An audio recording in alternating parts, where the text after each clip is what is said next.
Cordial saludo. Nuestro artículo se trata de la emisión de óxido nitroso, nitrificación, desnitrificación y mineralización de nitrógeno durante el cultivo del arroz en 2 suelos de Uruguay. Está presentado a la docente Jenny Lucía Huertas Delgado y realizado por Alvear Maribel, Ayala Sara, Burbano David, Benavides Juan, Cabrera Anderson, Grajales Meiler y Tello Andrés. Como introducción tenemos que los procesos de nitrificación, desnitrificación y mineralización deben ser evaluados, ya que estos regulan la dinámica del nitrógeno en el suelo, principalmente la emisión de óxido nitroso a partir de la nitrificación y desnitrificación, donde la desnitrificación permite la forma móvil del nitrógeno y la pérdida por la lixiviación del nitrógeno. Este trabajo se realizó para la actividad productiva de arroz en Uruguay, ya que este es considerado una fuente de óxido nitroso y permite una variación del nitrógeno a partir de los diferentes parámetros que se dan en el suelo, ya sea pH, compuestos orgánicos, contenido de humedad, disponibilidad de nutrientes y actividad microbiana, así como las interfaces que permiten que se den los procesos netamente dichos. Y estos pueden tener un comportamiento diferente respecto a los diferentes tipos de suelo. Los tipos de suelos estudiados pertenecen a las localidades de Salto Mayor y 33 en Uruguay, en los cuales lo que se diferencia fue la materia orgánica. Lo que se determinó fueron los flujos de óxido nitroso en el ciclo de producción, el potencial de mineralización neta del nitrógeno, las actividades, los números más probables de oxidantes del amonio y los desnitrificantes. En las etapas de siembra, macollaje, primordio floral y la madurez. Los resultados obtenidos dicen que el potencial de mineralización del nitrógeno, la actividad y el número más probable de oxidantes de amonio no variaron con el tipo de suelo, pero sí la actividad y el número más probable de desnitrificantes fueron mayores en los suelos con mayor contenido de materia orgánica y no importó la etapa que se encontrara el cultivo. La máxima emisión del óxido nitroso se produce luego de la aplicación de la urea y la inundación del cultivo al inicio del collaje. Los objetivos fue hacer la comparación de dichos procesos en los momentos y etapas del cultivo del arroz para diferentes tipos de suelo. Y la hipótesis dice que el tipo de suelo y las prácticas son las que tendrán incidencia en la emisión del óxido nitroso. Diseño de experimentos. El factor es el suelo. Los niveles es el suelo con materia orgánica en el suelo norte y en el suelo este con menor cantidad de materia orgánica. En los tratamientos están las 4 muestras en la siembra con las 4 parcelas elegidas al azar. En el otro tratamiento se encuentran las técnicas de cámaras cerradas estáticas para arroz, las cuales se seleccionan en 4 días distintos para luego promediarse. Por último está la variable de respuesta para observar cómo el nitrógeno se comporta en los diferentes tratamientos. Todo esto se lo realiza con el fin de cómo influye la emisión de óxido nitroso en la nitrificación, desnitrificación y mineralización durante el ciclo del cultivo de arroz. En la tabla 1 encontramos las propiedades físico-químicas de los suelos que se estudiaron, el cual el tipo de suelo del Salto es el vertisol aplico y del 33 es el brunosol subéutrico.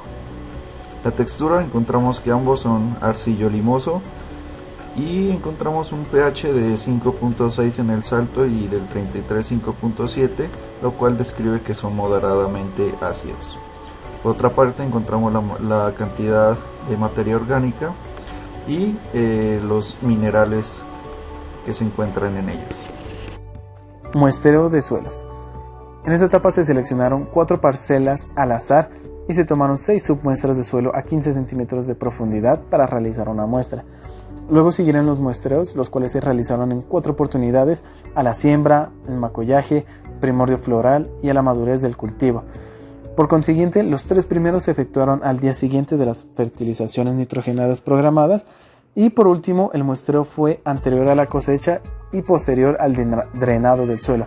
Las muestras se mantuvieron a 5 grados centígrados para su posterior análisis. El flujo de óxido nitroso emitido en las fechas de muestreo se monitorizó con la técnica de cámaras cerradas estáticas. En la primera imagen se puede evidenciar un ejemplo de ellas y abajito están las dimensiones con las que se construyó. Posteriormente se tomaron las muestras con una jeringa y también ahí está el tamaño de la jeringa y el tiempo en cada una de ellas. Luego se llevaron a un cromatógrafo donde fueron analizadas. Bueno, cabe resaltar que esta técnica de cámaras cerradas estáticas es la más usada, ya que es la más económica y práctica para llevar a cabo estudios de la respiración del suelo o hacer mediciones de gas en efecto invernadero. Se tomaron 4 repeticiones y por cada tratamiento fueron promediadas para tener un valor final de emisión por tratamiento y por fecha. Las actividades microbianas están catalogadas como un indicador de la calidad del suelo, es decir, que denotan la dinámica y salud del mismo, pues una buena actividad microbiana puede ser el reflejo de óptimas condiciones físicas y químicas que permiten el desarrollo de los procesos metabólicos de bacterias, hongos y algas, entre otros, y su relación con el sustrato orgánico. Existen múltiples técnicas de mineralización para medirla y en este artículo se pretendía determinar a través del potencial de mineralización del nitrógeno en anaerobiosis, la actividad potencial oxidante de amonio y la actividad potencial desnitrificante. La primera con el fin de medir el contenido de amonio mediante la técnica de colorimetría, la segunda a través de espectrofotometría, se quería medir el contenido de nitritos, y la última, la producción de óxido nitroso a través de cromatografía gaseosa, teniendo en cuenta unas condiciones anaerobias que permitieron la acumulación de óxido nitroso. Para el recuento de microorganismos se realizaron recuentos, valga la redundancia, de bacterias cultivables oxidantes de amonio y desnitrificantes por la técnica del número más probable, que se basa en determinar la presencia o ausencia de atributos específicos de microorganismos en copias obtenidas por diluciones consecutivas a partir de muestras. Esto se realizó obviamente para cada muestra de suelo. Para el caso de los microorganismos oxidantes de amonio, esto se hizo gracias a la presencia de óxido nitroso revelada en los reactivos de Gries y Losbay, lo que permitió identificar los tubos de reacción positiva. Y para el caso de los microorganismos desnitrificantes se realizó la técnica de cromatografía gaseosa, en donde se identificaron los tubos positivos con presencia de óxido nitroso. El cálculo de amonio y nitrato. La metodología que se utilizó fueron coger 5 gramos de suelo húmedo y se le agregaron 15 mililitros de cloruro de potasio a una concentración de 2 molar para su extracción. Se agitó durante 30 minutos para que fuese homogénea y posteriormente se filtró la suspensión con un papel Whatman que sirve para fijar ya nuestras partículas de estudio. El contenido de nitrato se cuantificó tras la reducción a NO2 mediante una columna de cadmio, que es la que se encuentra en la imagen. Posteriormente se le determinó una colorimetría a una escala de grises. El contenido de amonio se determinó según una metodología ya establecida en un artículo, el de Ragne et al. Y el nitrógeno mineral se calculó como la suma de ambos. En la metodología de análisis estadístico se realizó una tabla ANOVA con el test de Tukey y un análisis de correlación de Pearson para identificar si se encontraban diferencias significativas. También se realizó una interacción entre los factores del suelo y el estadio del cultivo. Más adelante, en resultados de discusiones, se encontrará más a fondo la explicación de cada uno de los resultados. Siguiendo con resultados y discusiones, encontramos la mineralización neta, que en nuestro artículo nos indica que los suelos, cuando se inundan, presentan mayor mineralización. Esto debido a que la actividad microbiana se ve favorecida en un medio ácido. El potencial de mineralización del nitrógeno no presentó diferencias en los suelos con distintos porcentajes de materia orgánica, ya que el contenido de materia orgánica también se ve influenciado por otras características físicas como el textura y pH, que en este caso fueron similares. Lo que se esperaba es que el suelo con mayor contenido de materia orgánica también contenga mayor nitrógeno mineral, el cual era el aprovechable por las plantas durante todo el ciclo del cultivo. Y por último tenemos el contenido de las raíces. Aumenta la mineralización cuando se acaba el ciclo del cultivo. Esto debido a que cuando se termina el ciclo existen restos celulares fácil de degradar que aumentan la actividad microbiana. Lo que tenemos ahí es el gráfico del ciclo del nitrógeno, el cual es fijado del ambiente a través de una deposición física o también obtenido a través de residuos orgánicos o vegetales, a través de los descomponedores o la actividad bacteriana. Este nitrógeno se oxida convirtiéndose en amonio, este también se oxida convirtiéndose en nitritos y nitratos aprovechables para las plantas, otros se desnitrifican y otros se exhiben. En oxidación de amonio encontramos que la actividad de oxidación del amonio no influyó en el suelo ni en el ciclo del cultivo, se considera similar aunque tengan los suelos diferente manejo. Esto debido a que las pruebas realizadas del número más probable de oxidantes de amonio en los dos suelos fueron similares y también a las propiedades de resiliencia de los óxidos de amonio ante el cambio. En la mineralización y nitrificación en suelos inundados no importa la concentración de oxígeno. Esto debido a que las bacterias, al no encontrar oxígeno, se van a aprovechar de otros compuestos oxidables para completar su proceso, favoreciendo otros procesos como la desnitrificación. Y por último tenemos que la concentración de amonio aumentaron en el momento de la cosecha. Esto debido a que la planta requería menos demanda de nitritos y nitratos, por lo que dejó el amonio en la solución. Lo que tenemos ahí es el gráfico del amonio, el cual tiene su complejo de cambio al quedarse en la solución o ser lavado, que a su vez por la actividad microbiana se oxida, convirtiéndose en nitritos y en nitratos, algunos aprovechables por las plantas y otros que se regresan a la atmósfera. Para el análisis de las tablas, comenzaremos con la figura 1, donde se puede analizar la cantidad de amonio en cada fase del cultivo con respecto a la materia orgánica que contiene cada suelo, donde se evidencia una diferencia significativa entre las medias de los suelos en la fase de macollaje. En la figura B se puede observar que en la fase de macollaje en el suelo de Salta existe una mayor cantidad de amonio que en el suelo de la 33.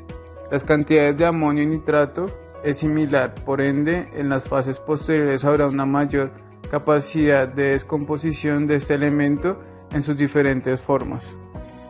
Para el análisis de oxidación del amonio, se puede valer de la figura número 2, donde las medias de los resultados difieren en cada fase, arrojando como resultado que existe una mayor oxidación de dióxido de nitrógeno en el suelo de Salta en sus dos primeras fases, y en las dos últimas restantes fue mayor la oxidación de dióxido de nitrógeno en los suelos de la 33, donde existe una diferencia significativa con respecto a las medias de cada fase en la relación a la materia orgánica que contiene cada suelo.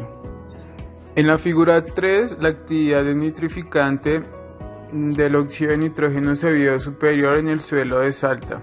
Estos gráficos muestran que no existió una diferencia significativa en las medias de cada fase en el suelo de Salta, y por el contrario el error estándar fue menor en el suelo de la 33. Y en estas dos medidas sí existe una diferencia significativa entre ambos suelos. En la figura 4 y en la fase de emisiones de óxido de nitrógeno, se analizó que en el último factor de madurez se encontró el mayor pico de emisiones de NO2. Según la literatura, dice que la pendiente de salto se encuentra al 1.4% con relación al 0.8% del suelo de la 33, lo que sugiere que la mayor cantidad de emisiones de óxido de nitrógeno se debe a la pendiente y gracias a la acción que hace la precipitación de las diferentes sustancias, que hace que haya estas relaciones de intercambio catiónico y generar estas fases de este elemento químico. De acuerdo a los resultados que se obtuvieron en el artículo, se concluyó que el suelo de Salto, con un mayor contenido de materia orgánica, presentó un mayor potencial de desnitrificación y emitió más óxido nitroso a la madurez del cultivo que el suelo de 33. En ese momento del ciclo del cultivo, el suelo con mayor proporción de materia orgánica también presentó un mayor contenido de N mineral. Por otra parte, el potencial de mineralización del nitrógeno no presentó diferencias entre los suelos con distinto porcentaje de materia orgánica, pero sí entre los diferentes del ciclo del cultivo de arroz. La mayor actividad potencial de mineralización se presentó en la etapa de primordial floral y de madurez del arroz. Esto se atribuye a que a lo largo del ciclo del cultivo el contenido de raíces va en aumento y los restos celulares fácilmente degradables, lo que podría explicar el aumento de mineralización hacia el final del ciclo del cultivo. Y por último, los microorganismos se consideran fundamentales en las actividades del suelo, de manera que depende de ellos el reciclaje de nutrientes, el desarrollo de las plantas y formación del suelo. Así culminamos la presentación de este artículo y muchas gracias.